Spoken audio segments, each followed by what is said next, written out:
O convidado de hoje tem 15 anos de carreira, desses 13 anos dentro do Google, onde liderou vendas para toda a América Latina. Já trabalhou em 4 continentes, já viajou para 78 países e com 9 milhões investidos criou o Sweet Secrets, um clube de experiência mais cobiçado do Brasil com mais de 280 membros que pagam um valor substancial para fazer parte. Não adianta você pegar os melhores, juntar e não botar o seu estilo, porque não tem longevidade. Cara, lotei minha agenda no começo de 30 minutos a uma hora com cada um deles para aprender. Fala, cara, joga a informação que eu tô aqui como esponja. Isso empreender é não ter plano B. Em 4 anos de Sweet Secrets e 13 anos de Google, minha rede de relacionamento aqui é muito maior. Quando alguém te faz sentir alguma coisa diferente, uma experiência tão única, ela fica marcada na memória. Várias vezes eu tô em algum outro lugar que não é Sweet Secrets, em rodas, e as pessoas querem contar do que o Sweet Secrets fez ela sentir. Estamos começando mais um Growthcast, o podcast oficial da Growth Machine. No episódio de hoje a gente vai bater um papo sobre um clube secreto que envolve experiências e empreendedores de alto calibre. Imagine só, um lugar onde você não pode tirar foto, você não pode contar pra ninguém onde ele fica, e pra entrar você precisa ser convidado por alguém que já faz parte. Agora, imagine que o cara que criou isso é um executivo de uma das maiores empresas de tecnologia do planeta, que trabalha de 8 às 18 no Google e nos finais de semana construiu um império secreto que reúne os empresários, artistas e influenciadores mais poderosos de São Paulo. O convidado de hoje tem 15 anos de carreira, desses 13 anos dentro do Google, onde liderou vendas para toda a América Latina. Já trabalhou em 4 continentes, já viajou para 78 países e com 9 milhões investidos criou o Sweet Secrets, um clube de experiência mais cobiçado do Brasil com mais de 280 membros que pagam um valor substancial para fazer parte. Bom, eu conheci a história do David e pensei, cara, como é que esse maluco hackeou a vida? Porque ele conseguiu entregar resultado em uma das maiores empresas mais complexas, num cenário absurdamente competitivo, ter uma energia e uma visão absurda para criar um negócio completamente diferente de tudo que você ouviu falar, e isso não é sobre performance de verdade, isso é sobre criar escala. Antes da gente mergulhar nesse papo, eu já vou te pedir, dá 5 estrelas no Spotify. Se você está ouvindo pelo Spotify, marca em seguir. Se está ouvindo isso pelo YouTube, clica no sininho, marca para ser notificado toda vez que eu lançar um vídeo novo, você vai ser avisado e deixa sua curtida que isso ajuda a gente a entregar para mais pessoas. Irmão, antes de mais nada, obrigado pelo seu tempo. Tô ansioso para ver como é que essa cabeça funciona, como é que você consegue quebrar tanto padrão e criar um negócio tão brabo. Boa, não, obrigado eu, tô super feliz aqui pelo convite, acho que o papo vai ser bem incrível, acho que falou bastante aí, agora vamos ver se eu consigo entregar aí e falar tudo que expectativas foram criadas. Exatamente. Olha só, cara, você fez high school nos Estados Unidos, foi jogador de futebol americano, capitão do time de rugby no INSPER e começou no mercado financeiro na XP. Cara, como é que foi essa sua jornada de se descobrir em vendas e posteriormente criar um clube de experiência em São Paulo que ainda é secreto e todo mundo quer entrar? Boa pergunta. O começo ali, né? Então, assim, o intercâmbio nos Estados Unidos foi muito para o high school para inglês, mas eu sempre fui, ainda sou apaixonado por esportes. E lá o futebol americano era o principal, comecei a treinar, fui super bem. Felizmente eu entrei pro time do high school lá e joguei. Voltando para São Paulo não tinha esse, então eu acabei indo pro rugby, fui capitão. Mas, falando um pouco de vendas, minha família é uma família de empreendedores. Meu pai tem uma indústria, minha mãe tem loja de roupa feminina. Então, desde o começo, eu tinha o objetivo de empreender. Eu fui fazer INSPER, naquela época ainda era IBMEC, administração de empresas. Foco completo em depois criar a minha empresa. O INSPER, ele te leva automaticamente para o mercado financeiro.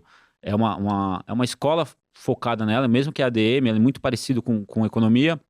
E assim como 90% de todos os meus amigos, eu comecei no mercado financeiro. Só que dentro do mercado financeiro, naturalmente, o que eu mais gostei era o relacionamento. Era essa questão de me relacionar com as pessoas. Eles me contrataram, eu ainda estava na faculdade, né? Para tentar prospectar as pessoas das faculdades, né? Eu já era muito bem relacionado na faculdade, conhecia gente na FAP, no INSPER, na GV. E aí eles falaram, cara, vamos criar um ambiente de educação, que era o XP Educação naquela época, que era focado em prospecção de novos clientes, para a faculdade. Então a gente fazia cursos, onde eu trazia professores, eu fazia parte, levava meus amigos para tentar prospectar. Só que naquela época era o mercado financeiro raiz. Para um estagiário naquela época, o mercado financeiro não era o lugar mais saudável. Eu gostava muito, acho que aprendi muito, e eu falei, cara, eu acho que não vou começar aqui, talvez esse seja um ambiente para eu voltar no futuro, e eu fui buscar novas oportunidades e eu acabei sendo headhunter. Então tinha uma empresa inglesa muito grande na Inglaterra que estava começando aqui no Brasil, chama Huxley, E aí eles queriam, era bem startup aqui no Brasil, né? Tinham o head da operação e eles queriam alguém para tocar o mercado financeiro. Só que estava começando a operação. Então, como está começando a operação, a ideia não é você entrevistar candidatos, é você botar a empresa no mercado. Então eu troquei completamente o meu perfil de trabalho. Meu trabalho era fazer reunião, só que era de diretoria para C-level. Então era um moleque ali de 23, 24 anos, fazendo 3, 4 reuniões por dia. Eu ia lá no... De vendas. De vendas, de posicionar a empresa no mercado, explicar por que aquela empresa era importante, por que ela veio para o Brasil. Naturalmente, a conversa tinha que ser muito relacionada também ao mercado de trabalho, falar se estavam contratando, para entender. E qual que era a grande questão? Eu sentava no Otávio Café de manhãzinha, fazia 3 reuniões, almoçava no Haskell e voltava para o escritório para começar a fazer relatório, para começar a trabalhar, né?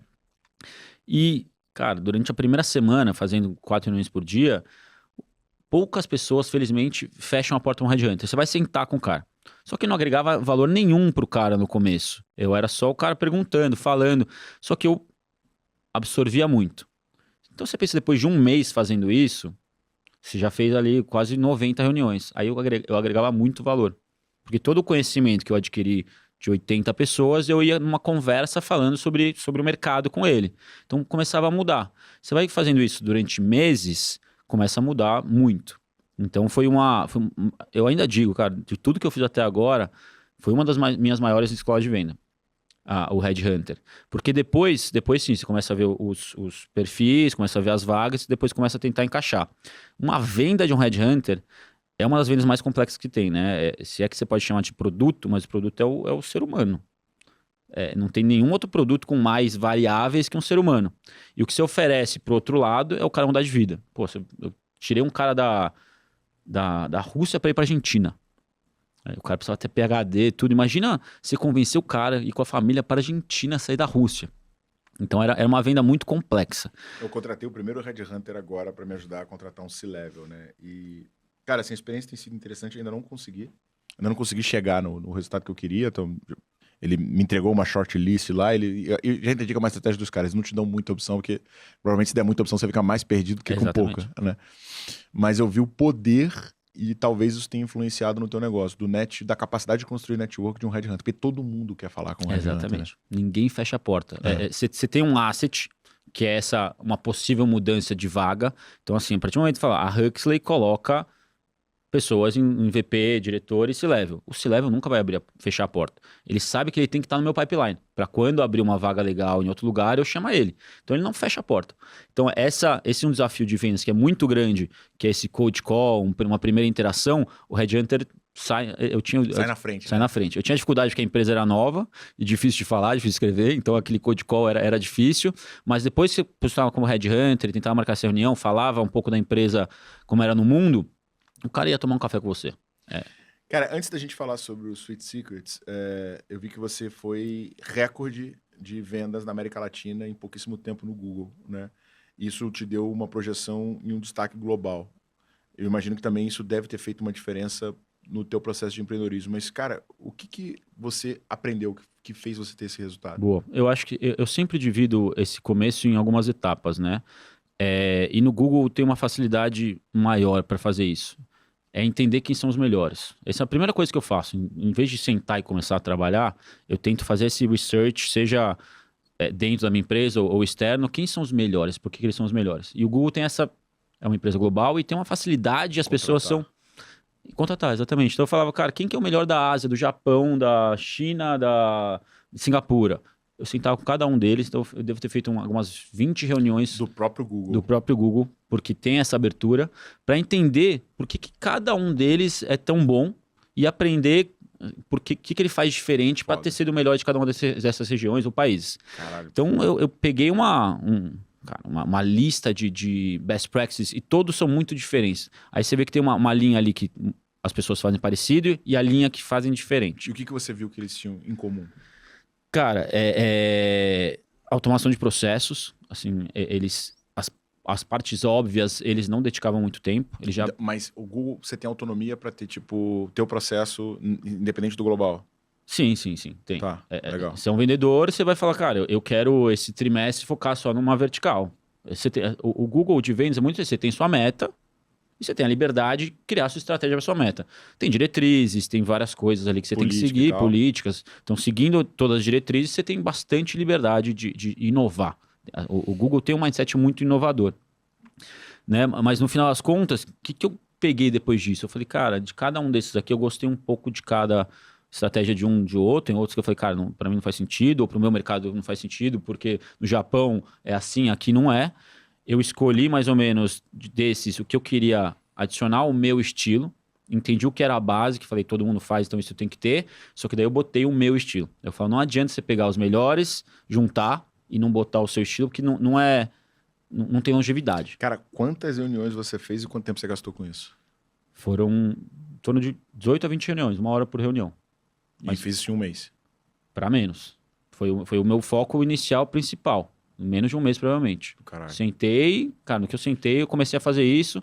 Só que no Google é o que eu falei, é muito fácil. É um ping interno, falar, tudo bem, queria sentar com você, acabei de entrar. O cara te responde na hora, tudo bem, pode marcar na minha agenda. Marca na agenda e eu fiz isso. Então, cara, lotei minha agenda no começo de 30 minutos a 1 hora com cada um deles para aprender. Falar, cara, joga a informação que eu tô aqui como uma esponja.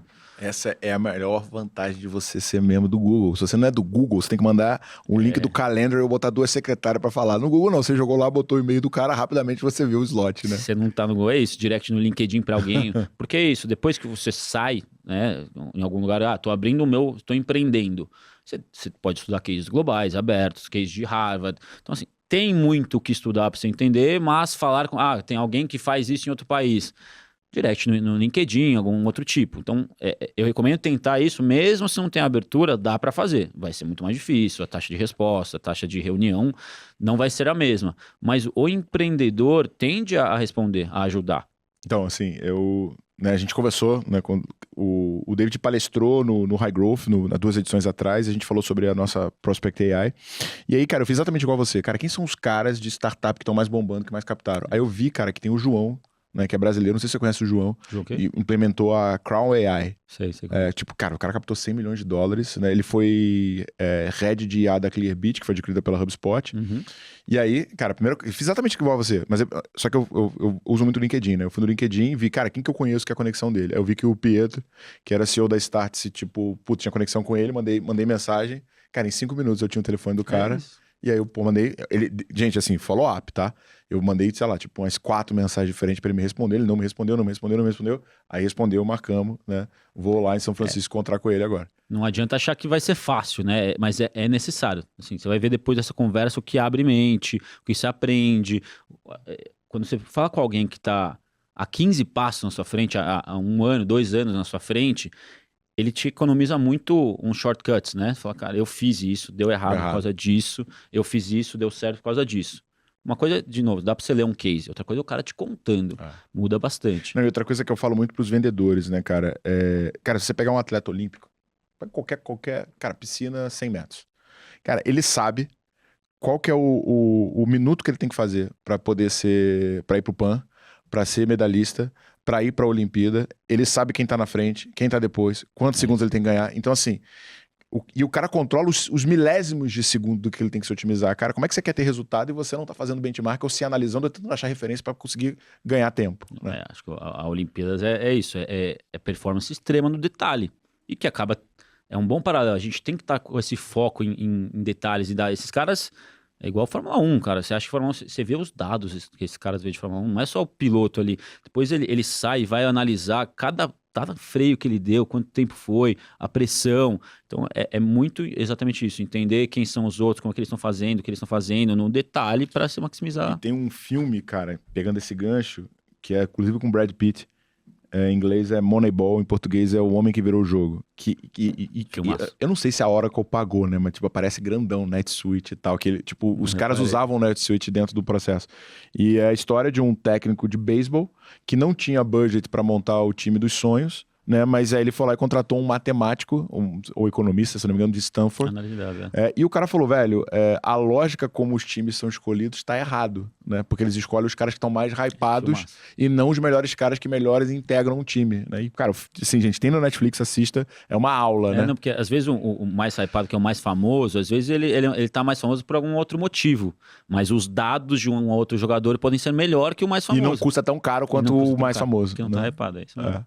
Cara, agora, a gente já trocou ideia, né, sobre o Sweet Secrets e eu percebo que você fez algo muito parecido, né, cara? Mas assim, de onde que veio a ideia e como é que você começou a desenhar o business? Boa. É muito parecida a logística disso, né? Minha paixão de vida pessoal é viajar. Felizmente, eu tive a oportunidade de liderar um time global pelo Google e eu acabei viajando muito mais porque eu estava trabalhando em outros países. Aí, cara, quando você trabalha em Singapura, Japão, Austrália, Londres, Dublin, Nova York, quando você está trabalhando lá, você consegue viajar em volta. E eu tento achar as melhores experiências em cada um dos países que eu vou. Cara, isso é um hack que você tem que me ensinar, porque minha namorada briga comigo direto, que ela fala, eu que decido tudo onde a gente vai. Cara, me ensina esse playbook aí, Não, cara. mas se você monta, já mostra pra ela que vai ser legal, pronto, é uma coisa. Não, eu erro pra cacete, mano. Eu escolho lugar ruim, cara, é foda. Esse é o problema. Então eu vou ter que te de como planejar. Porque com o tempo você vai pegando experiência, com qualquer outra coisa.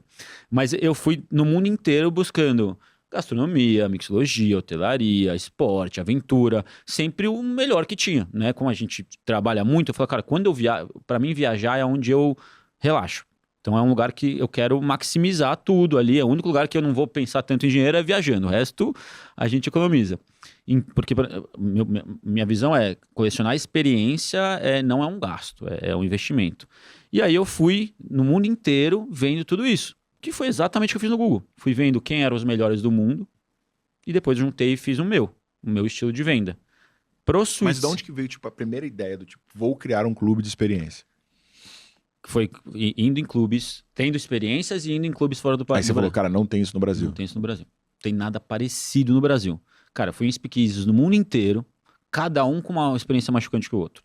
Fui em restaurantes com Michelin ou restaurantes de experiências, cada um mais incrível que o outro. Fui em lugares onde a música, os cantores eram muito únicos também. Tive atendimentos em hotéis que eram muito especiais. Falei, cara, se alguém pegar tudo isso, todas essas experiências muito únicas e colocar num lugar só, já é incrível. Já seria incrível um lugar onde já tem tudo isso. Para mim, em São Paulo, não tinha nada parecido. Eu sempre fui sócio investidor de bares e restaurantes, né? E aqui a linha de restaurante, bar, ela é muito boa.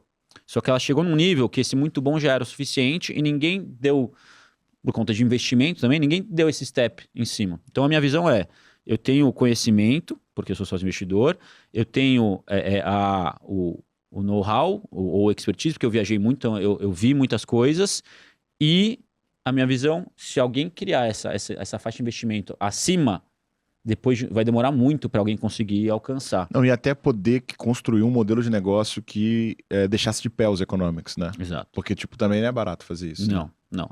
Mas, aí, sendo sincero, é o empreendedorismo.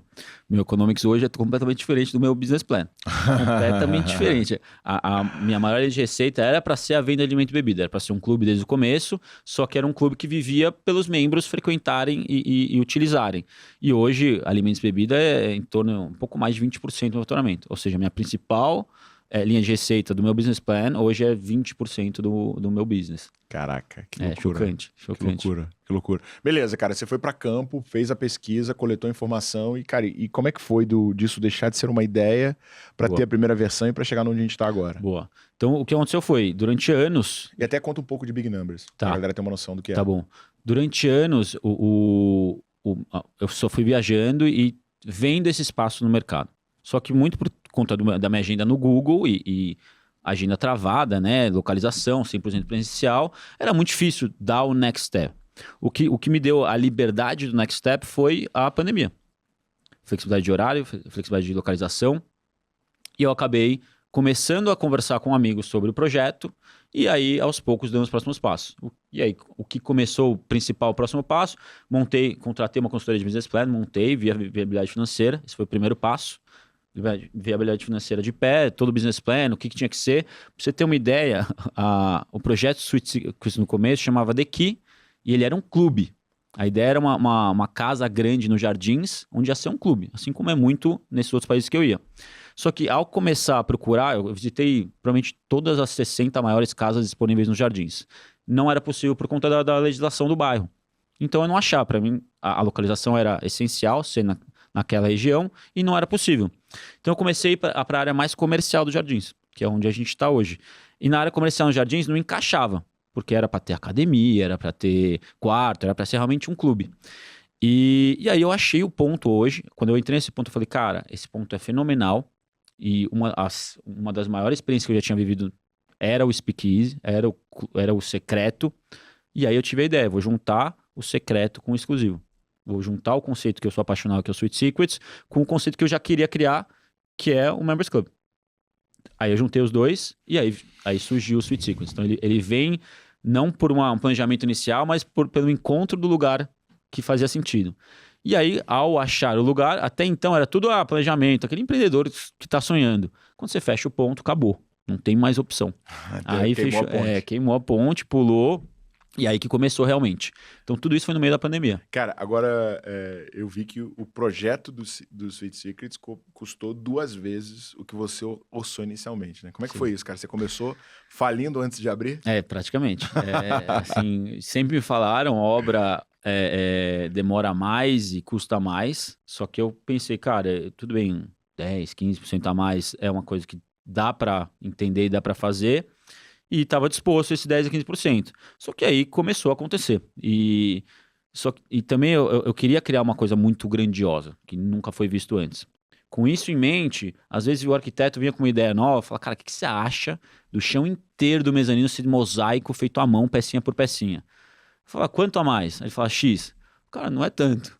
E também, então, teve essa perspectiva e objetivo da grandiosidade, não só o erro de obra, mas a minha visão era essa, de ser um projeto tão incrível e de longo prazo, que o investimento inicial ia ser uma coisa que fazia sentido. Então, realmente, machucou muito, né? Eu tenho sócio... Você fez isso do bolso ou você teve investidor? Tive investidor. A maior parte fui eu, mas eu tive sócio investidor. Eu devo ter botado do meu bolso uns 40%. E o resto veio de investidor. Então foi uma graninha boa do bolso. All in. Skin in the game pesado, porque eu falei, cara, é um projeto que tem que acontecer e para mim o sócio tem que entender, se alguém vai investir em mim, que eu tô junto, que eu vou fazer acontecer, não tem opção. A minha visão hoje eu vejo que era realmente isso, empreender é não ter plano B. Vai acontecer, vai dar certo, não tem como dar errado e vai ser aquela curva de empreendedorismo, mas no longo prazo dá tudo certo. Agora, é engraçado, né? Porque assim, você monta um clube, né? A principal percepção de valor que um clube tem são seus membros. Sim. Né? Então assim, puta, eu vou entrar pro clube porque, cara, tem um fulano que eu quero me conectar, puta, a galera...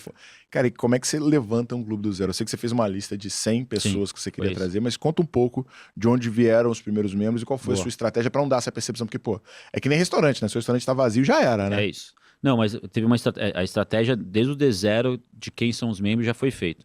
Então, a grande maioria dos membros a gente já trazia na obra, o cara realmente se sentir parte, a gente falava do projeto, não foi abrimos, tá aqui, quer ser membro. Foi, cara, estamos criando, a ideia é essa, é um projeto desse tipo, vai ser um clube focado dessa maneira, e a gente quer você. Aí a gente explicando, mostrava, cara, imagina se apresentar para alguém o projeto do que se transformou aquilo, e o cara acompanhar. Então, quando eu abria, esse cara já tinha postado no Instagram dele a obra, ele já meio que fazia um pouco parte. Fez a antecipação e era uma pessoa relevante que muitas pessoas queriam estar perto. Então, assim, tinha alguns fatores que a gente olhava, né? Porque, querendo ou não, tem 2 sócios principais, sou eu e o Felipe Lombardi. A gente tem redes muito boas e diferentes. E a gente fez uma shortlist, né? Quando a gente chega uma lista do nosso network, tanto dele quanto o meu, já tinha mais de 1.000 pessoas. E aí a gente foi fazendo ranqueamentos em cima de ranqueamentos, pegava uma planilha, botava... Toma IA. Não tinha tanto naquela época, foi mais planilha mesmo, vou mentir. E aí ia fazendo, cara, o que você dá do ranking de 1 a 10, se esse cara vai frequentar ou não? Não adianta o cara ser incrível. E não ir. E é um cara que não sai de casa. Putz, um nome legal, relevante, que se você sentar na mesa ou no lugar que esse cara tá, você tá feliz. Mas a chance dele ir é baixa. Então, essa era uma das coisas. Então, a gente foi ranqueando em vários sentidos, aos poucos, e a cada ranqueamento, a gente tentou 3 vezes para fazer isso, ia fazendo show de 1.000 para 700, 500, aí a gente chegou nos 100 finais. Aí, 100 finais é o que fazia sentido para tudo. E aí, na abertura, esses 100 queriam muito ir, estavam presentes, só que o importante desses 100 primeiros eram ser embaixadores. A gente saber que eles vão trazer pessoas, porque esse é o começo do projeto. Se essas 100 pessoas não frequentam e não levam pessoas, ia ser muito difícil no começo. E foi, claro que foi. Agora, cara, hoje os membros pagam um valor significativo por ano. Sim. Né? Cara, como é que foi achar o preço? Como é que você foi checando no valor que tá hoje? Não sei se você pode falar ou não. Mas conta um pouco dessa história, porque Boa. o price point sempre é um desafio para o empreendedor, né? Não, esse foi eu tinha muito medo de cobrar. Eu queria ser um clube onde as pessoas faziam parte porque elas faziam sentido. Eu queria só ter o lugar para reunir as pessoas mais incríveis de São Paulo e do Brasil. Esse era meu objetivo. Então, durante mais de um ano, a gente não cobrou nada. Depois desse primeiro ano, algumas pessoas ganharam por meritocracia. Viraram embaixadores sem ser membro. O cara frequentava mais que o membro, levava uma galera, o cara entrava, ele apresentava a casa melhor que eu. E mesmo com ele sem pagar, você conseguia ter break-even? O mês a mês fazia break-even. Mas não pagava o investimento ainda? Não. O mês a mês ou dava igual ou sobrava já, mas o investimento não. Então tava longe ali ainda. Então os economics não estavam perfeitos, assim como eu achei que iam estar. Né? Aí foi questão de operação. Eu achava que ia caber tantas pessoas, que ia dar tanto giro. Só que o Sweet Secrets, ele é tão incrível, o cara não gira. Ele chega cedo e vai embora tarde. Então, aquela minha ideia de giro já não era real. E eu tenho uma percepção que dá sold out frequentemente, né? Sim, de encher a casa, sim. Tem que se programar, senão você não consegue ir. Nas datas fortes são principais, quarta e quinta, sim. São as datas mais de negócios, então são as que mais enchem. Então, algumas vezes, o membro tem que se antecipar. Assim, o membro vai acabar entrando, sempre. Né? A gente não deixa o membro não entrar. Mas se ele está com 10 amigos, 10 convidados, às vezes todo mundo não vai conseguir, ou vai ter que ficar de pé, aí não é a experiência ideal. E aí, o que começou a acontecer? Qual que era a única pergunta que eu recebia lá dentro? Quanto custa? Quanto custa o membership? Toda noite, nessa época ainda, todas as noites, e sempre eu sentava com alguém incrível, e o cara falava, cara, eu quero fazer parte, quanto que é o membership? E começou a me consumir essa pergunta, né? Falei, cara, toda vez que eu pergunto. Aí chegou uma noite, eu tava sentado com um dos membros, jantando e tal, o cara falou, quanto que é? Eu falei, X. Ele falou, tá bom, na hora, passou o cartão. Sem brincadeira. Falei, caramba, perdi dinheiro. Eu falei, da hora, eu falei, cara, perdi dinheiro. Claramente, tá bom, o X passou o cartão, nem conversou, nem queria saber o que tava incluso, assim. Deixa ele ver se vai que ele muda de ideia. Então... Aí acho que na mesma semana, foi tipo uma coisa na quarta, um outro jantar na sexta, foi um outro cara legal, jantando lá no Sweet Secrets. Quanto que é? Eu falei, 2x. Igual. Na hora, assim, cara, tô dentro, tal, não fez o cartão, falou, tô dentro, tal, me manda, eu quero fazer Pix, me manda ali pra... Aí você, ainda tô perdendo dinheiro. Ainda tô perdendo dinheiro. Aí eu fui desse X pra 5x em 3 meses, e aí mantive os 5x, eu falei, cara, aqui tá um valor razoável pro que eu entrego, só que o que eu falei? Agora eu vou focar no clube. Agora o meu foco é construir um clube que vale muito mais que isso. Porque eu falei, o que ele tá pagando hoje, ele tem a entrega do que ele tá pagando hoje. Eu acho que tá justo esse valor. Só que eu vou construir um clube tão incrível, com tanta entrega, que esse cara que pagou esse valor, ele vai estar tão feliz, só que eu consigo cobrar muito mais dos próximos. Então, em setembro, no final de setembro desse ano, a gente subiu o preço para 100 mil reais. Então, hoje a anuidade está 100 mil reais, ano que vem a gente já está vendo subir. Eu tenho já a grande parte, antes de setembro estava 60. A grande parte que já pagou 60, já me falaram, eu já deu ROI para os meus 60. Já estou feliz com as entregas dos meus 60. Então, o 100 agora, por mais incrível que pareça, aumentou demanda e aumentou a taxa de conversão. É impressionante. A gente tinha uma demanda e uma taxa de conversão com 60. Quando a gente mudou para 100, agora em outubro, mais demanda e mais taxa de conversão. Porque quando você cobra mais caro, acho que tem vários motivos, né? Mas ele quer realmente entender as entregas. E ele filtra mais também, Ele filtra mais. Você sabe que você não vai ter alguém desqualificado ali dentro, né? Exatamente. Agora, cara, tipo assim, né? Eu não sei o quanto que pode falar, mas quando você chega lá, gente, na frente é uma loja de doce, né? Uma loja de bala. E, Cara, e ela é pequena, né? Tem alguma história inusitada da galera que fica em volta do tipo, cara, mano, que negócio é esse? Que é esse pessoal que entra e eu não vejo onde o cara tá? Não, tem várias. Assim, a gente, no começo, a ideia era ser uma loja que funcionava, né? Era uma loja de doces para funcionar e a gente tinha várias ideias do que fazer naquela loja, de criar produto próprio, fazer parceria com uma Fine, o que seja. Só que aconteceu, a gente abriu ela funcionando. Só que daí, porque ela é toda rosa, é toda linda, tudo instagramável, ela estourou no Instagram como loja de doce. Então saiu Sampa Dicas, Dicas de São Paulo, abre loja de doces em São Paulo, instagramável. Estourou, estourou. E aí, e não tinha endereço em lugar nenhum. Então, em todos esses, ninguém falava do endereço onde que era, só que as pessoas começaram a adivinhar, a descobrir, as pessoas no Instagram direct que era inacabável, não acabava, a gente não conseguia responder, não conseguia filtrar. Então a gente decidiu fechar a lojinha. A lojinha hoje ela só funciona durante a noite para quem está frequentando o clube.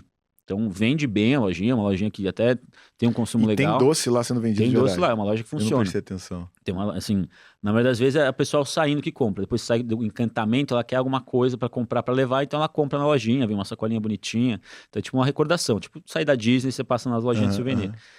E então a gente teve que fechar a lojinha porque ela explodiu. Cara, me lembra muito o livro Contágio, cara. O Contágio, ele fala de um efeito como esse, assim, sabe? Mas no caso, é um sanduíche nos Estados Unidos que tem um fio de ouro dentro, sabe? E aí começou a viralizar, ninguém divulgava onde era, e as pessoas começaram a pesquisar, e aí descobriram, né, onde era, e deu esse efeito manada, que foi completamente acidental, né, o que você fez, né? Sim. E, tipo, acidental a um ponto que talvez te atrapalhava em relação ao business central, né? Assim, a gente queria, tá? A gente criou uma loja instagramável pra quê? Como lá dentro não pode tirar foto... Então, essa era a minha próxima pergunta. Antes de você responder isso, cara, quando a gente chega no Sweet Secrets, eles colocam um adesivinho na câmera do celular, né? E, cara, pela lógica que você pensa assim, mano, quanto mais eu tirar foto, mais vão divulgar, né? Pô, eu tenho 1 milhão de seguidores, meu story bate 60 mil visualizações, quando tá hypado bate 200. Por que você não quer uma foto minha, cara? Uma boa pergunta. Então, assim, o Instagram foi feito para isso, a loja. A loja foi feita para ser o lugar onde fala, cara, por que raio o Thiago tá numa loja rosa na quinta-feira à noite? Então, foi criado esse rosa, esse tão único, esse lugar tão instagramável, para todo mundo que sabe ver esse rosa no seu Instagram e falar, cara, eu sei onde o Thiago tá. E para quem não tá, gera uma curiosidade gigantesca. Fala, cara, que raios tal empresário tá lá de noite, esse atleta tá lá.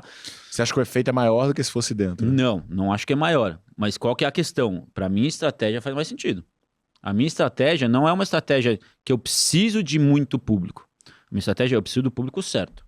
É um clube extremamente seleto, fechado, caro, e que se eu tiver muita gente, ele vai contra o objetivo de um clube de empresários. Então, a partir do momento que você foi, e você senta numa mesa, você conta, e o cara fala, cara, eu nunca fui, deixa eu ver. Fala, não tem, você tem que ir. E você conta como foi a experiência, o cara fica em choque.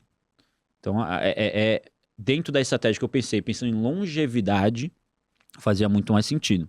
Se você quer, assim, você tem um ciclo de um restaurante em São Paulo, 3, 4 anos, que ele tá no hype, né? Que ele já começa o lançamento, é o hype, ele se mantém ali 2 anos e começa a cair. Aí depois o nego fecha e relança outra coisa. Ou relança outra coisa, ou vira um restaurante que não é o hypado, não tá mais no auge, né? Esse é um normal. O meu year over year é sempre maior que um anterior. Por quê? Porque eu sou um business do boca a boca.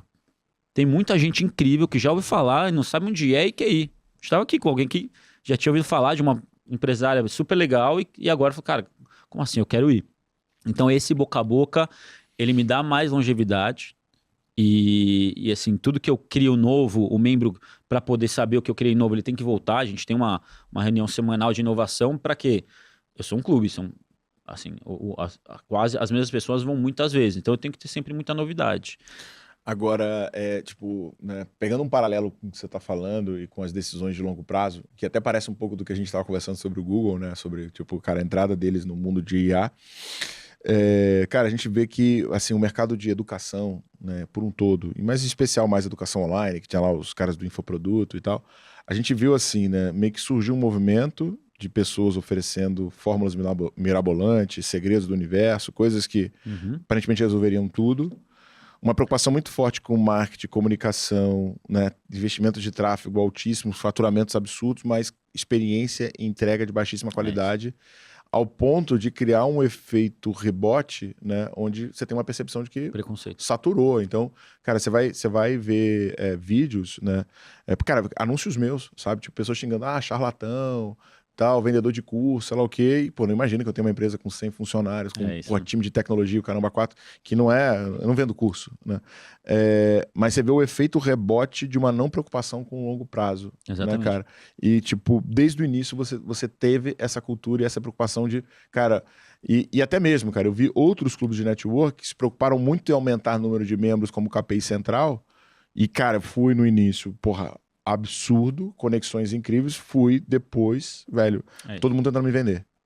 Quando você entra nesse ciclo você paga o membership pensando no seu ROI com os outros membros, você não vê a plataforma do clube inteira como um valor agregado, é isso, tá todo mundo entrando lá, você vai conhecer gente para tentar vender alguma coisa, você não vai conhecer pessoas, né? Então a gente cria uma plataforma desde o D0 justamente com isso, para ele entender todos os pilares que a gente está fazendo, onde o objetivo dele, lógico, é conhecer as pessoas que estão lá e naturalmente é um restaurante, você conhece no âmbito pessoal, não tanto no âmbito de negócio. Então, cara, eu conheci, vou sentar com, vamos falar, eu falo muito que em 4 anos de Sweet Secrets e 13 anos de Google, minha rede de relacionamento aqui é muito maior. Sério? Mas, assim, não dá para comparar. Caraca. Cara, pensa no Google. Eu vou sentar com alguém, se leva de uma empresa gigantesca. Eu vou sentar 1 hora numa sala de reunião tentando vender um produto. Vou sentar com esse mesmo cara no Sweet Secrets. Vou sentar 3 horas com esse cara tomando um Negroni e jantando e trocando ideia, conhecendo a pessoa. E você estimula isso também entre os membros? Muito, muito, muito. Tanto entre membros, quando a gente tem uma proposta de valor, que é uma das mais legais do Sweet Secrets, que eu falo, cara, o que você está buscando? E o meu CEO, ele marca a reunião para você. Tinha alguém que eu precisava de uma marca internacional de roupa para fazer um projeto assim. A gente juntou. Esse cara não é... esse lado esquerdo aqui não faz parte do clube. A gente faz isso proativamente para os membros. Porque pro cara que tá recebendo a mensagem, falando, tem um CEO de uma grande empresa que tenta fazer uma coisa com você, para esse cara que tá recebendo a mensagem, é super legal para ele. O cara vai jantar com esse cara no Sweet Secrets, para esse cara é muito bom e pro Sweet Secrets é muito bom. Então essa proposta de valor a gente começou no meio desse ano. É o teu CS que resolve isso? Não, esse é direto. O CEO faz o contato, meu CEO faz o contato inicial. E se necessário, te acessa também. Se tiver porta que você tenha que abrir, sim, né? Sim, já fiz uma vez só, mas normalmente o meu CEO, hoje, felizmente, o Sweet Secrets tá com um branding legal e vem a mensagem, assim, o empresário desse lado já é muito forte. Então, você chega um direct no seu LinkedIn falando, cara, o CEO dessa empresa de varejo tá fazendo um projeto dessa maneira e precisa conversar com pessoas dessa empresa e tal.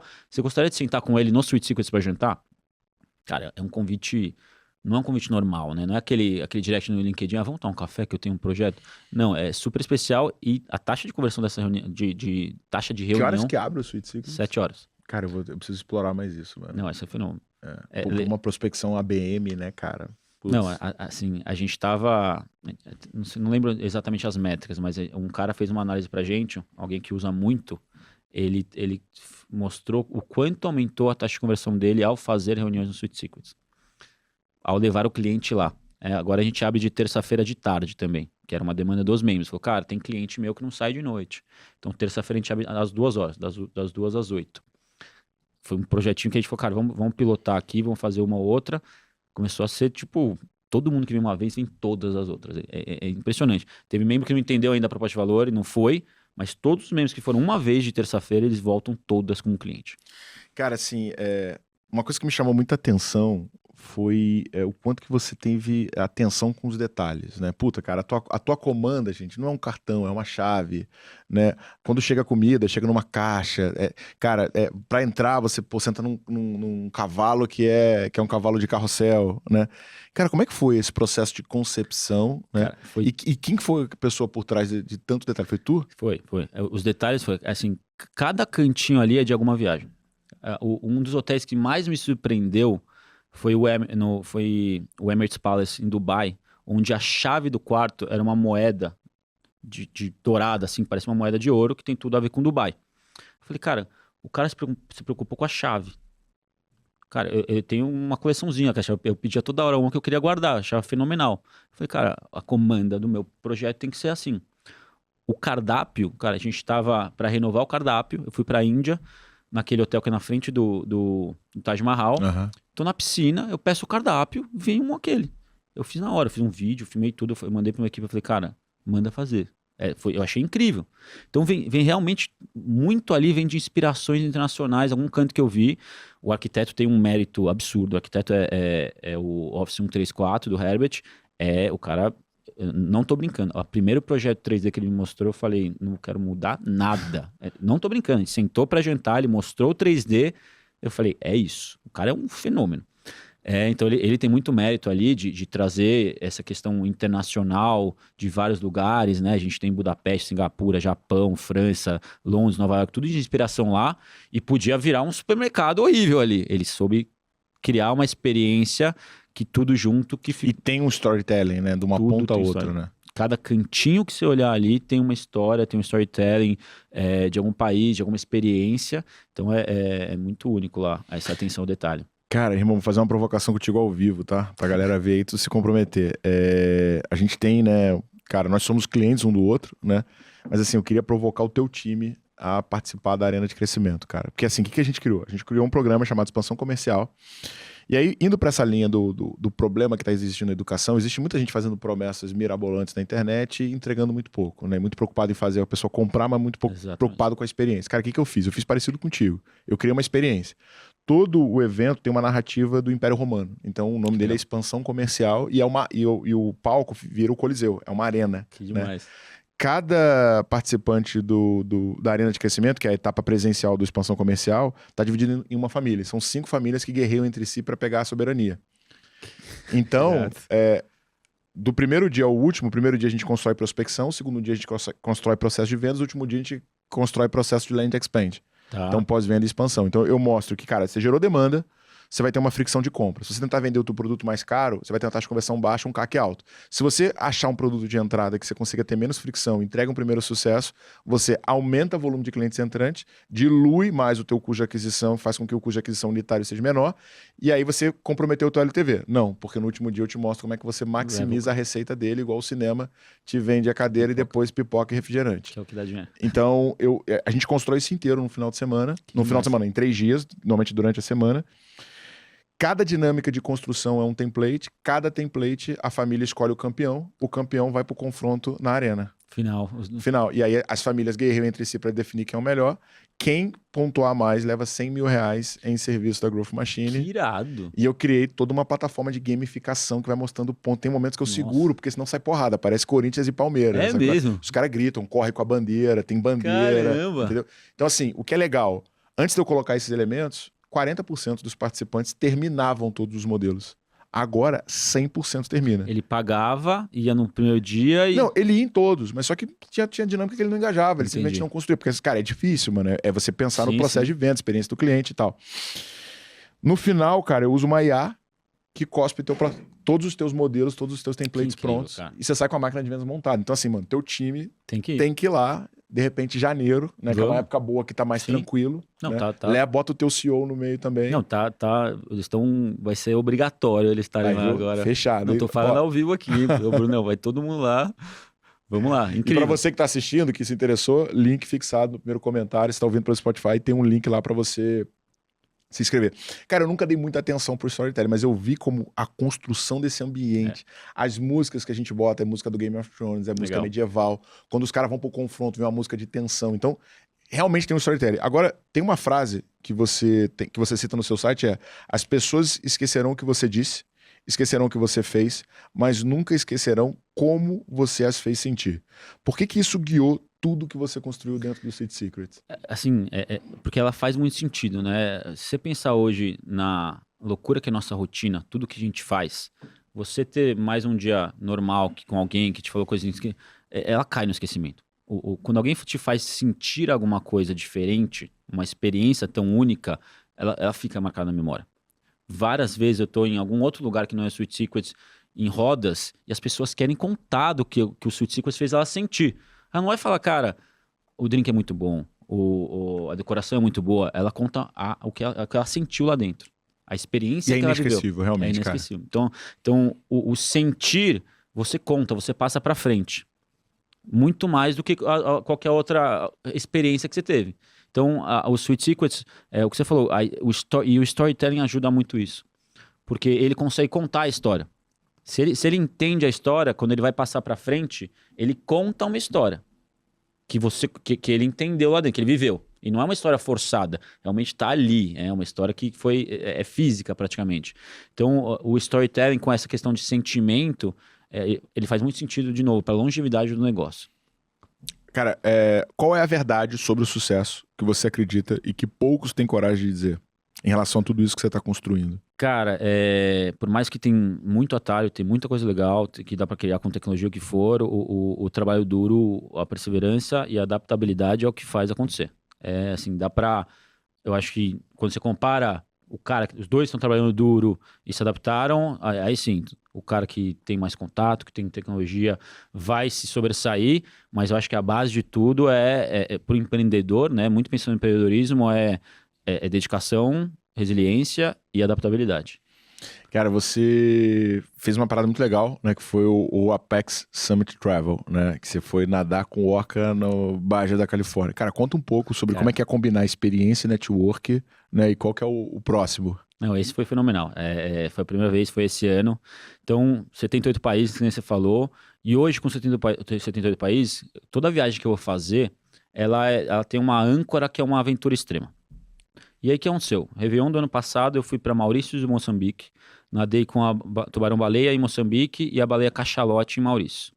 E hoje, felizmente, por causa do clube, né, meu Instagram tem quase todos os grandes empresários do Brasil me seguem. E aí, quando eu comecei a postar isso, os caras falaram, cara, que é isso? Como assim? Quando você tá no meio da África, nadando com baleias, eu nem sabia se dava, você já tá aí, eu quero fazer com você. E a minha resposta era natural, não, cara, isso aqui é o meu hobby pessoal que eu faço pra sair fora. Não é trabalho. Não é trabalho. Eu falo, cara, não, mas então vamos, que eu vou junto e tal. E aí parei. E aí, só que todo janeiro também eu boto minhas metas do ano. E minha meta desse ano era nadar com baleia orca. Aí eu postei isso.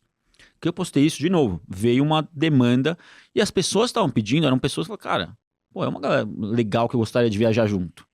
E aí eu comecei a pensar. E aí, aquela mente empreendedora, eu falei, cara, vou montar um projeto. Aí eu montei o projeto, que o Apex, né? Apex é o... E é do Sweet Secrets? Não, É teu. É meu. Esse outro esse business. É o Davi. Esse é o Davi levando, porque daí é meu hobby mesmo. Não queria misturar as coisas. E aí a ideia foi exatamente essa. Pegar essa minha aventura extrema. A outra coisa que eu gosto, então, viajar, wellness e network. Eu juntei esses 3 pilares. Viajar sempre com essa aventura extrema.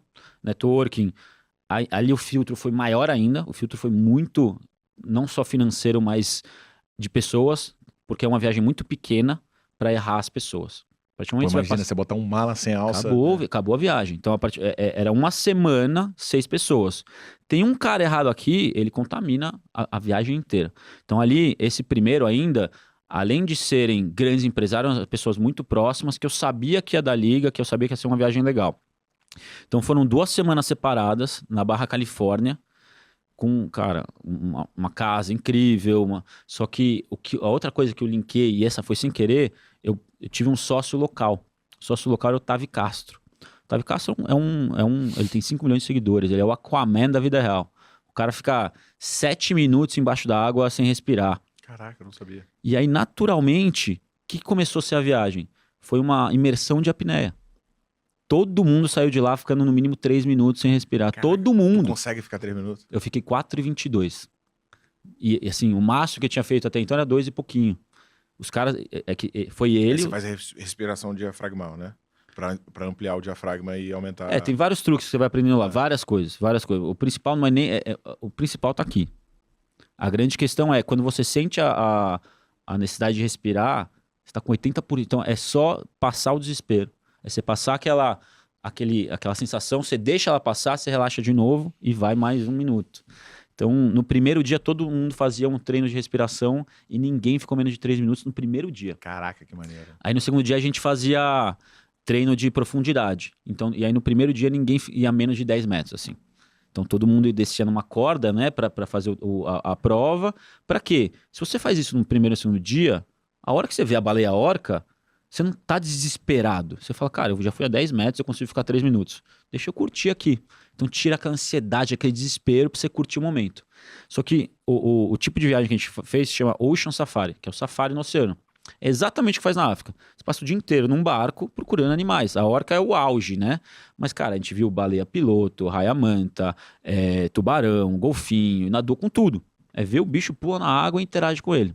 Então passamos uma semana, todo mundo em barco, e aí todo dia de noite a gente fazia uma fogueira, que era a fogueira do networking, e aí era só falar de negócios. Então no dia 1 a gente fazia a mais longa de todos, para todo mundo se conhecer, seus desafios, quais são as necessidades.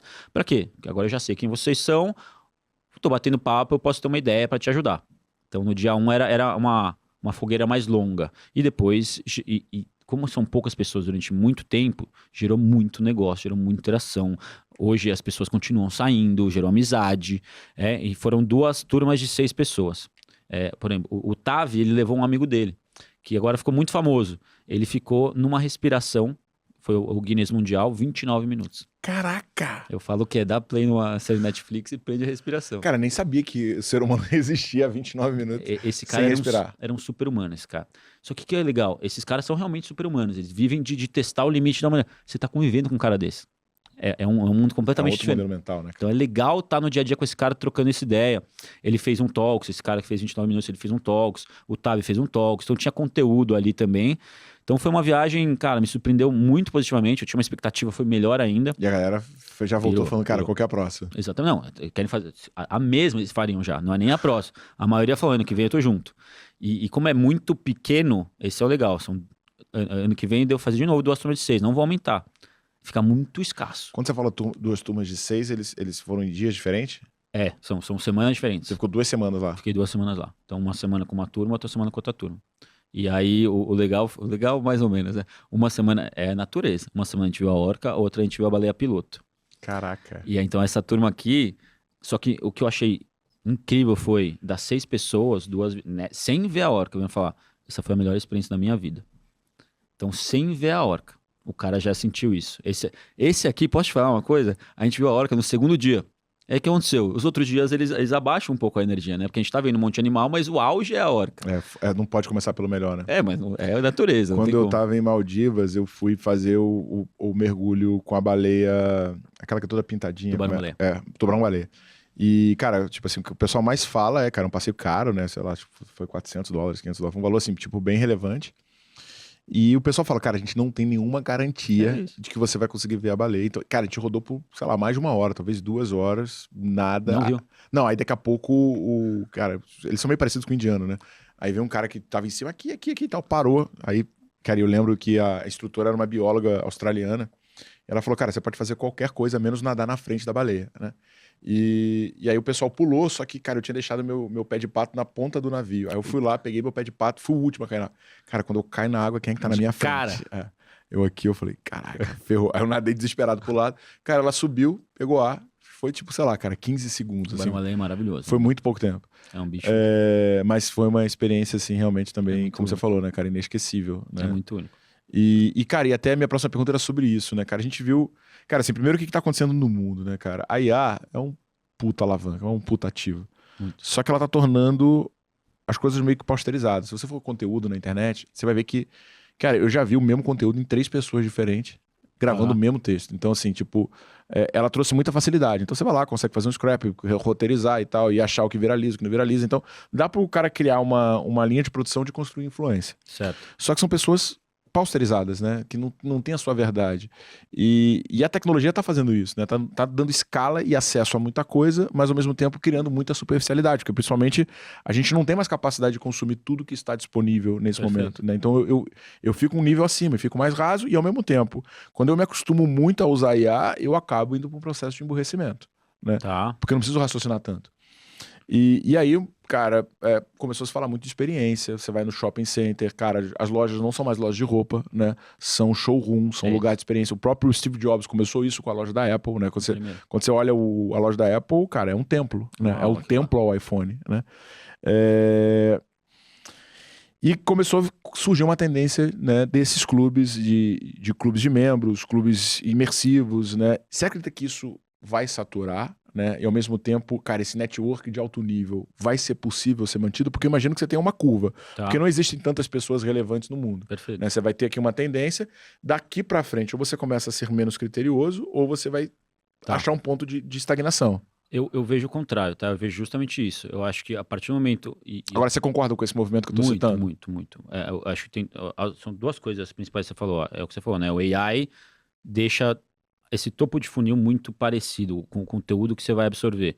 Ao mesmo tempo, cara, eu provavelmente não conseguiria fazer tudo que eu estou fazendo hoje se não fosse por AI. Então, provavelmente o Apex Summit nunca ia existir se o AI não tivesse me ajudado tanto com produtividade. Eu vejo, para mim, AI está muito linkado à produtividade. Ao mesmo tempo, quando a outra coisa que você falou dos clubes, cara, desde que eu criei o Sweet Secrets, a quantidade de clubes que eu vi aparecerem é muito grande. Só que eu acho que tá indo naquele caminho que nem você falou, do infoprodutor. Onde tem uma galera que vem, vou criar um clube incrível, vem pra cá e vai ter um monte de coisa. E depois ele tá muito mais interessado em trazer esse cara pra dentro e depois não tem tanto a entrega. Essa é um pouco a minha visão dos clubes. A partir do momento que eu tenho aquela casa, a quantidade de entregas que eu faço, eu às vezes até acho bom o cara ter participado de um clube e não ter gostado, porque durante muito tempo eu tinha que educar o que era um clube. Esse era um dos meus maiores desafios. Você pega um grande empresário, fala pro cara, você tem que pagar pra entrar aqui. Fala, cara, como assim? Quem é você pra me cobrar, Como né? assim, cara? Eu pagar pra frequentar um lugar? E aí vem um Sorro, aí vem outros dúzias, centenas de clubes que hoje existem no Brasil. O cara já fala, não, tudo bem, eu sei que isso existe, eu sei que faz sentido pagar pra fazer parte, porque o seu. Aí quando eu porque o meu, aí humildemente faz muito sentido. A minha quantidade de entregas e qualidade de entrega é o que você falou. Eu gero a maioria das minhas entregas é de conteúdo. Vamos falar de esportes. Eu boto o CEO da Fórmula 1, da WSL e da NFL para falar. Uma rodinha para falar sobre isso. Vamos falar de AI. Botei o ex-embaixador de AI do Google para falar com 10 pessoas. Falar de marketing, botei o presidente do Pinterest para falar com 10 pessoas. Então eu vou gerando, através de acessos ao conteúdo tão alto para os membros, que ele não consegue. Esse cara, não importa quem ele não tem acesso, não conseguiria fazer isso. E aí, naturalmente, os membros vão se conhecendo, porque, por exemplo, você vai num evento que você não está tão interessado em vender nada para ninguém, você está interessado no conteúdo. As outras pessoas também estão interessadas no conteúdo, a conexão é natural. Você não está indo lá para vender. E a mesma coisa acontece o oposto, né, cara? Tipo, e é uma coisa que eu ensino toda hora pros vendedores. Cara, não vai direto pra venda, mano. É O cara segura, se conecta, porra, passa segurança. Nesse, Depois você vende. nesse nível que a gente tá falando, desse nível do meu clube, de quem frequenta, você chega vendendo, você perde o cara na hora. Quando você tá falando, tem clube de networking que eu já fiz parte, eu faço parte, que tudo bem, tá todo mundo alinhado, que ali tá todo mundo pra isso. Né? É um networking diferente. É um networking que tá todo mundo ali tentando vender. Mas, a partir do momento que você entra nesse high level, nos clubes que a gente está falando de alto ticket, onde a proposta é outra, você chega lá vendendo, tem um preconceito. Agora, Davi, você tem acesso a muita informação, principalmente por conta do Google. Você roda o mundo inteiro, você é um cara muito antenado. Cara, o que você vê, né, que são os próximos passos? Cara, que tecnologia talvez não tenha chegado ainda para todo mundo, que você acredita que vai mudar radicalmente? E como é que você está olhando no teu business em relação a isso? Eu acho que minha visão é outra, cara. Não é... Porque a gente tem esse acesso à informação e é muito conectado às novidades. Então, a gente quer saber o que tá para vir. Eu acho que faz total sentido. Mas o que a gente tem que aprender hoje de AI e o que leva uma empresa a ser mais valorizada é como ela dá acesso à massa do AI. E eu acho que hoje isso já existe e precisa ser utilizado. Eu falo, cara, quem não está utilizando AI hoje... Quando eu entrei no Google, tinha uma dúvida se o mobile ia ser o próximo. Caraca. Se você ia comprar no celular. Eu falo, não, ninguém vai ficar comprando no celular. Ninguém vai ser mobile first. Era essa a dúvida. Hoje não tem mais. A gente está nesse momento agora de AI. Não é todo mundo que vai usar AI. Esquece. Então, a tendência que você está perguntando para mim é como a gente faz a massa começar a usar mais AI para ela começar a evoluir com o que já tem. Não a gente que já usa, já é deep, já desenvolve em AI, qual que é o próximo? Então, para mim a palavra-chave de AI é o start através do chat. O chat é a porta de entrada, de sei lá e perguntar alguma coisa e começar a usar esse chat diariamente para dar um next step de agente, de alguém que vai realmente estar no seu dia a dia te ajudando. Então é entrar em chat e depois a palavra-chave que muda, depois que começa a usar AI, é produtividade. Você sabe que tem uma coisa interessante.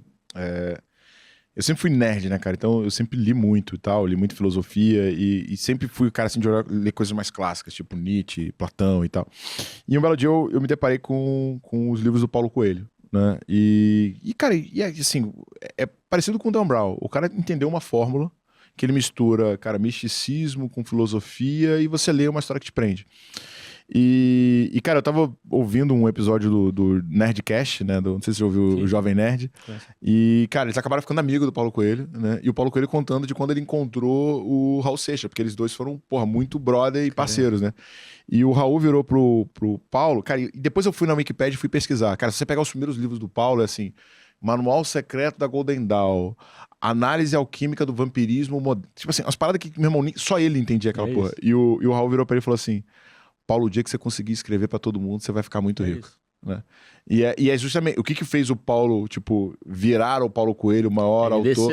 Descer, né? Pegar um negócio que, pô, você vai pegar, cara, são conceitos ali, porra, místicos, alquimia, complexo pra caramba, que ele pegou e, cara, e a tua mãe, a tua tia consegue ler e entender. E é exatamente o que você falou, né? Exatamente. Quando você. O Google é uma empresa escalável, né? A palavra escalabilidade tá em quase tudo do Google. Então, não está sendo criado pensando...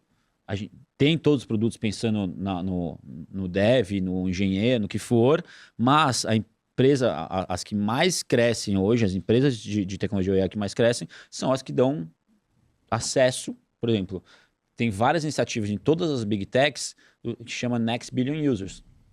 É o cara que não tem acesso à internet. Se a sua empresa, a empresa dá acesso à internet para ele nunca mais vai para outra coisa. Se o primeiro celular dele é um Android, não é um qualquer outro, ele vai estar com você para sempre. Esquece, ele não muda mais. Então, tem esse Next Billion User do celular, da internet, que por incrível que pareça ainda tem muita gente no mundo que não tem acesso à internet, mas a mesma ideia vai para AI. Ainda a grande massa, a maioria do mundo, a grande maioria não usa AI. Qual que é o primeiro AI que ele vai usar e por quê? Então, eu acho que quando você me fala de next step, pensando, o que as pessoas hoje, o mais utilizado ainda é chat, e tem bilhões, a maioria do mundo, não usando. Então, é como a gente vai conseguir que mais pessoas comecem para depois evoluir. Cara, assim, você já é um cara, porra, que tem sucesso, né? Financeiramente, você já tá com a tua vida resolvida. E, cara, você já criou, porra, um negócio de sucesso mesmo sendo part-time, né? Entrepreneur. Foi 2 full-time, vai. Não vou mentir, não foi part-time, não. Foi 2 full-time. Muitas horas sem dormir. Exatamente. Cara, qual que é o próximo passo? Onde você quer chegar com esse negócio? Você quer vender ele? Você quer IPO? O que você tá olhando? Eu acho que o longo prazo de um empreendedor, acho que é a venda. Não digo que é curto, acho que tem anos para isso ainda. Uma coisa de 5, 6 anos é uma venda. É uma venda quando tiver um clube já robusto. A ideia é um número de membros fechado. Então, com renovação, para entrar um membro, tem que sair um membro para entrar um novo membro, um ticket médio maior ainda. Então, vira um clube fechado realmente. Com essas entregas que a gente já tem, lógico que com o tempo vai criar mais, mas é que daqui a 5 anos é esse business já, com dinheiro recorrente, fechado, tudo certinho, que é fácil você ter um valuation e vender. E eu vejo um valuation muito alto pelo nível de pessoas que vai estar lá dentro e por ser recorrente, né, a receita. Não, hoje em dia você já deve ser assediado, né? Já. Imagina um BTG, uma XP, tem isso aí. Não, exatamente, assim, conversam muito, mas não é tão claro o valuation. Porque eu ainda sou um espaço de evento, um restaurante e um clube de membros. Quando eu fechar esse círculo de 300 membros com uma receita recorrente, eu sou um clube que tem outras receitas. Hoje minhas receitas, é o que eu falei, 20% ainda é de alimento e bebida, evento corporativo ainda gera muita receita. Quando o clube for um clube, que eu, às vezes nem precisar das outras, eu acho que esse é o momento que faz sentido eu vender, porque é muito óbvio que eu sou e como fazer um valuation disso. Eu dou um hemisfério aí de 3 a 5 anos para estar assim redondo. Então acho que esse vai ser um objetivo de longo prazo, é um exit. E aí, Davi, cara, não sei, gosto de não saber. Eu acho que hoje, felizmente, eu tenho um CEO no Sweet Secrets, depende muito pouco de mim. Acho que era um dos meus objetivos desde o começo. Te falar, primeiro ano, eu dedicava 8 horas Google e mais 8 a 10 Sweet Secrets. E aí foi cada ano diminuindo mais e mais. Hoje Eu tenho uma reunião semanal com o meu CEO e tenho touch points com ele. Você estudou o Tim Ferriss? Tu gosta do Tim Ferriss? Porque, Sim. tipo, vejo várias coisas Tem bastante. que é muito do Tim Ferriss, né, cara? E até uma ponta de experiência, né? Ele é um cara que fica rodando o mundo, né, cara? Ele foi ator na Coreia do Sul. Não, a história desse cara é campeão de tango na Argentina. Não dá pra entender o campeão de kickbox na Coreia. Você lê, parece mentira. Mas eu acho que é isso. Eu acho que o endgame não é o Google, o endgame não é o Sweet Secrets. Eu acho que, sendo bem sincero, me deu mais tesão o Apex Summit do que qualquer outro. Caraca. Porque eu botei a minha paixão num negócio. Você combinou. E eu vi as outras pessoas se apaixonarem porque eu sou apaixonado. Cara, assim, é engraçado que quando o Davi chegou, o Belino tava aqui, tava saindo, mas assim, cara, vocês são muito parecidos em tempo diferente, sacou? É mesmo? Tipo, ele fez o que você tá fazendo da década de 80. Caramba. Mas tem noção, cara, ele foi sócio do John Casablanca, que é o cara que criou a Ford, só que ele não tinha grana pra ir pros Estados Unidos. Ele arrumou um emprego na DHL pra conseguir ter a passagem aérea. Ficou 1 ano e meio prospectando o cara até que ele foi lá, tipo, conseguiu ter uma reunião com o cara e vendeu. Caramba. Com 19 anos. O John deu pra ele uma licença que custa $40 mil e falou, bom, agora arruma um investidor pra fazer esse negócio. $40 mil naquela época é dinheiro. E aí ele fez isso, cara, porrou, fez fortuna. Depois ele fez a mesma coisa com o Trump. Ele foi lá e... Caramba. Aí o John Casablanca apresentou ele pro Trump, né? Então, assim, vocês são muito parecidos. Irado. E até mesmo essa cabeça de experiência, porque assim, o que deixa o Belino maluco é levar a galera pra Belino na Itália. Ele falou. Caramba. E do caramba, cara, muito maneiro. E é um pouco contraditório, né? O que eu tô te falando, o mindset do Google é extremamente escalável e assim, para ter uma empresa multibilionária, é muito difícil você não ter um mindset escalável, mas ao mesmo tempo você tem que ter tesão e paixão no que você faz e para mim a experiência, mesmo não sendo escalável, sendo high ticket, eu prefiro, eu gosto.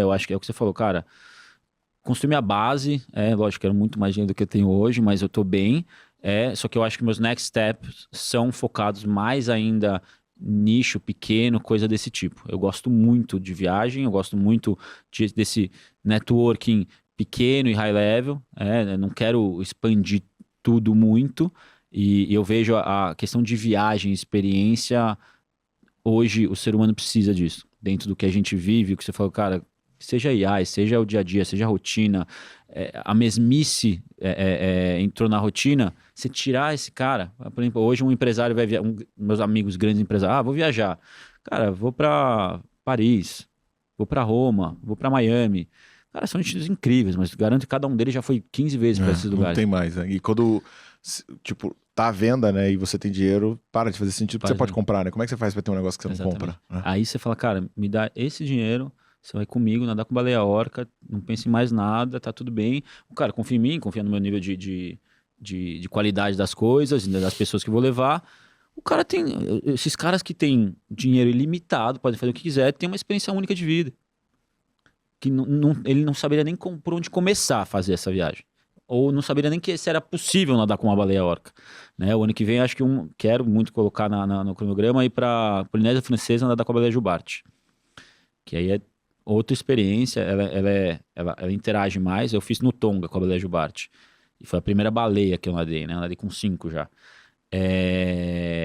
Foi muito especial. Essa foi um momento de vida ali que me marcou muito nadar com a jubarte. E é isso. Eu tava com essa preocupação. Será que eu vou pegar minha paixão de vida e virar uma função de vida? Eu tinha muito medo da viagem ser estressante, cansado. Lógico que porque virou um projeto, tinha dinheiro envolvido e tudo mais, tinha patrocinador. Mas foi ver os outros se apaixonarem porque eu sou apaixonado, dar essa experiência para outras pessoas e viver junto foi uma coisa muito única. Cara, que conselho você daria pro Davi de 5 anos atrás e que conselho você gostaria de receber sobre os próximos 5 anos? Boa. Eu acho que o conselho é essa questão de dedicação, não mudaria isso.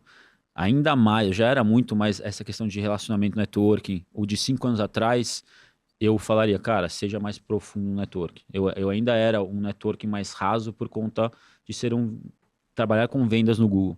Então eu nunca tentava me aprofundar. Falei, cara, preciso vender, acabou aqui, abraço. Então eu vejo que se eu tivesse feito o que eu faço há 4 anos com os ciclos antes, talvez eu teria mais ainda mais facilidade, ou até no começo Sweet Secrets, mais pessoas para conversar e pedir dicas e pular de algumas etapas. Eu acho que eu não tinha muito um network de empreendedores, que assim como eu fiz no Google, que eu conversei para pular alguns grandes erros que eu tive no começo de empreender. Então, acho que poderia ter feito isso há 5 anos atrás, e de 5 anos para frente, qualquer Que conselho você gostaria de receber sobre os próximos 5 anos? Cara, não, acho que é isso. Eu gostaria de falar. É que hoje eu converso com essas pessoas, então eu já peço. Mas o conselho é sobre isso, né? Sobre essas decisões de vida.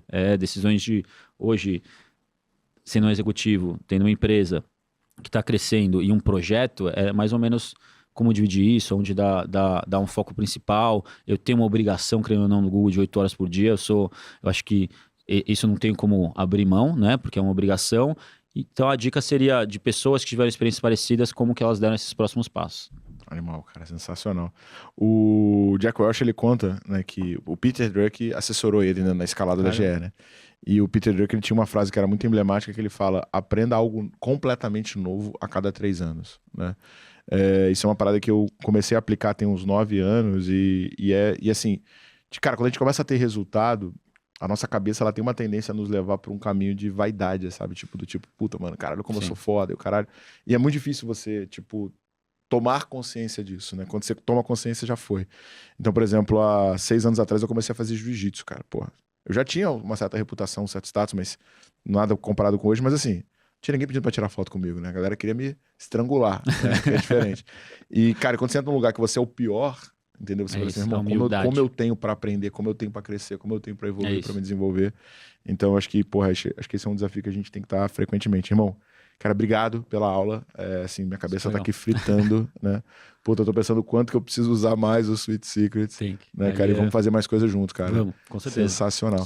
Cara, quem quiser trocar ideia contigo, qual que é o melhor caminho? Como é que te acha? Instagram. Eu sei que o Sweet Secrets não acha, né? Não. Ali não tem...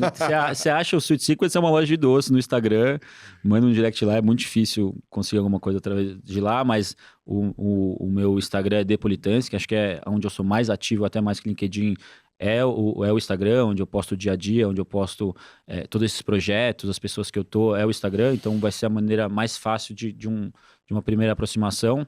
E tem o Instagram do Apex Summit, ali dá pra ver os vídeos nadando com orca, tudo realmente é super legal. Pô, se tiver vaga, cara, antes de dar sold out, me avisa. Calma. Vamos. Pra conta.